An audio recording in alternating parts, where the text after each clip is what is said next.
হবে না।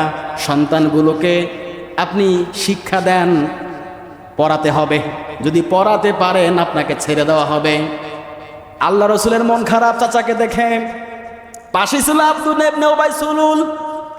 নিজের জামাটা খুলে, জুব্বা মুবারকটা খুলে আল্লাহ রসুলের মন খারাপ দেখেছে, নিজের জামাটা খুলে হযরত আব্বাস রাদিয়াল্লাহু তাআলা আনহুকে আবৃত করেছে। সেই হলো আব্দুল্লাহ ইবনে উবাই। কতটা ভালোবাসা ছিল রসুলের প্রতি। রসুলের মন খারাপ দেখেছে আর চাচা নিজের কাপড়টা জড়িয়ে দিয়েছে।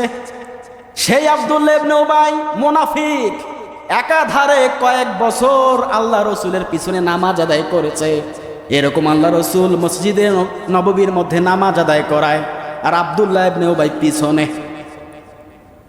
রোজা করেছে, হজ করেছে, জাকাত করেছে, এমন কোনো কাজ নাই আব্দুল্লাহ ইবনে উবাই ইসলামের জন্য করে নাই। কিন্তু বাস্তব জীবনে একটা আদর্শ রসুলের সে মানতে পারে নাই। আব্দুল্লাহ ইবনে উবাই রসুলের সব আদর্শ মেনে নিয়েছে, একটা আদর্শ বাদ দিয়ে।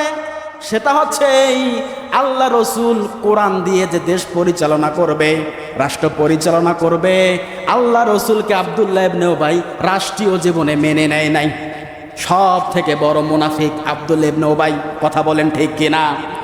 আব্দুল্লাহ ইবনে উবাই যদি রসুলের পিছনে নামাজ আদায় করে, হজ করে, জাকাত করে, 40 বছর একাধারে রসুলের পিছনে নামাজ আদায় করেছে, রাজনৈতিক জীবনে আল্লাহ রসুলকে আদর্শ মানতে পারে না আব্দুল্লাহ ইবনে উবাই।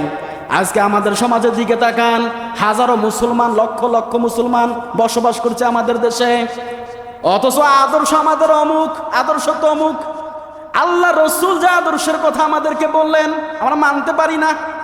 তাহলে হিসাব মিলিয়ে দেখা যায় বাংলাদেশের প্রায় 100 জনের ভিতরে 85 জন মুনাফিক। কথা বলেন ঠিক কিনা? খারাপ লাগছে আপনাদের? হিসাব করলে তো এটাই হয়। কি বানিয়ে বললাম? কারণ যতগুলো দল, যতগুলো মত, সবগুলো দল ভুল, একটাই সঠিক। যে দল কোরআন দিয়ে ডাক দেবে ওই দলটাই সঠিক। বলবেন হুজুর রাজনীতি করেন। হ্যাঁ, রাজনীতি করি, আমি রাজনীতি করি। কারণ রাজনীতির করা আল্লাহ পাক রব্বুল আলামিন পবিত্র কোরআনুল কারীমের মধ্যে অসংখ্য জায়গায় বলেছে, ওয়াকিমুস সালাত, সালাত কায়েম করো।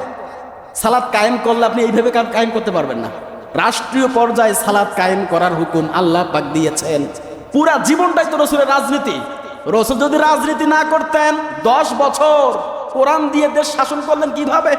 কথা বলেন না কেন?